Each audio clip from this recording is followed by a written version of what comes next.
Sampai dengan pekan lalu, kuota pembeli motor listrik masih sangat minim. Minat pembeli motor listrik baru tercatat 649 unit dari total 200.000 unit motor listrik subsidi yang ditawarkan. Mengacu pada data Sistem Informasi Pemberian Bantuan Pembelian Kendaraan Listrik Roda 2, sebanyak 644 pendaftar sudah masuk ke dalam calon pembeli. Ratusan pendaftar ini masih dalam status menunggu untuk penerbitan STNK dan TNKB motor listrik. Berkaitan dengan sepinya minat pemesanan motor listrik subsidi, Kepala Staf Kepresidenan Muldoko memastikan pemerintah telah melakukan evaluasi terkait penyaluran untuk kendaraan listrik subsidi baik roda 2 maupun roda 4. Perbaikan yang dilakukan diantaranya adalah terkait sasaran penerima manfaat hingga percepatan pembayaran subsidi pada dealer dalam kurun waktu 1 hingga 2 bulan. Edukasi terkait motor listrik juga terus ditingkatkan agar bisa menarik kepercayaan masyarakat untuk beralih dari kendaraan BBM ke motor listrik.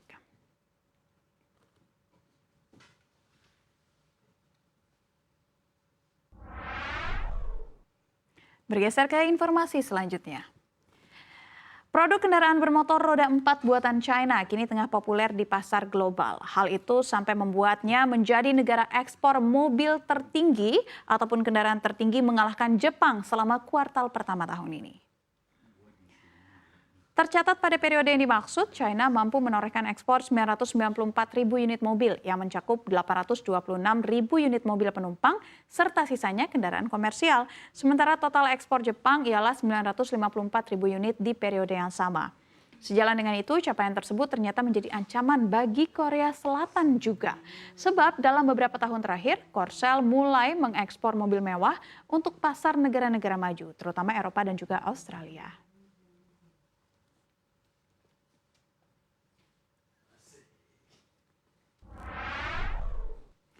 Pemirsa, penggemar motor pasti menanti nih acara ini. Pameran Sepeda Motor Indonesia Motorcycle Show atau IMOS 2022 rencananya akan kembali digelar pada tahun ini. Asosiasi Industri Sepeda Motor Indonesia atau AISI kabarnya bakal menyelenggarakan pameran ini lebih sering dari sebelumnya. Seperti diketahui, pameran IMOS biasanya berlangsung 2 tahun sekali. Terakhir, ajang ini bergulir November 2022, harusnya dihelat kembali pada 2024. Namun memasuki 2023, pameran ini tengah dipersiapkan kembali. Sigit Kumala, Ketua Bidang Komersial IC, membeberkan bahwa alasan mengapa pameran IMOS kini berlangsung lebih sering. Rencananya juga akan digelar pada bulan Oktober sampai dengan ataupun November 2023. Ketika disinggung soal momentum peluncuran motor listrik di pameran tersebut, menurutnya kehadiran IMOS tahun ini lebih kepada tes pasar sebelum digelar rutin tiap tahun. Sebagai informasi, pada tahun lalu IMOS 2022 dikunjungi sebanyak 89.987 orang yang dimeriahkan lebih dari 65 merek. Dan sepanjang pameran tercatat 2.961 unit motor berhasil terjual, yang mana 18% diantaranya adalah motor listrik.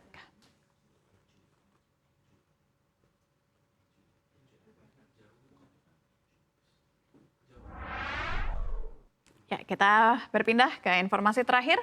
PT Pertamina sudah mengumumkan rencananya untuk meluncurkan BBM jenis baru, perpaduan etanol dan pertamax, yaitu bioetanol. Tapi beberapa pihak mengkhawatirkan bahwa ini bisa menjadi program yang mandek lagi.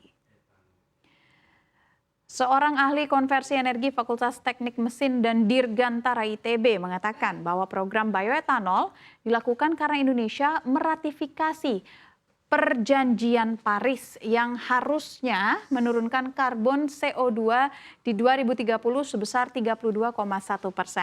Sementara sampai akhir 2022 saja baru tercapai 10%, sehingga masih ada 8 tahun untuk mengejar ketertinggalan yang cukup jauh, yaitu 22%.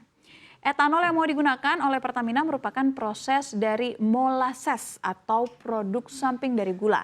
Namun jika harga etanol bagus, biasanya para petani cenderung akan menjualnya, bukan mencampurkannya dengan bahan bakar. Tapi jika mungkin diberlakukan domestic market obligation, program bioetanol ini bisa berjalan dengan sesuai rencana.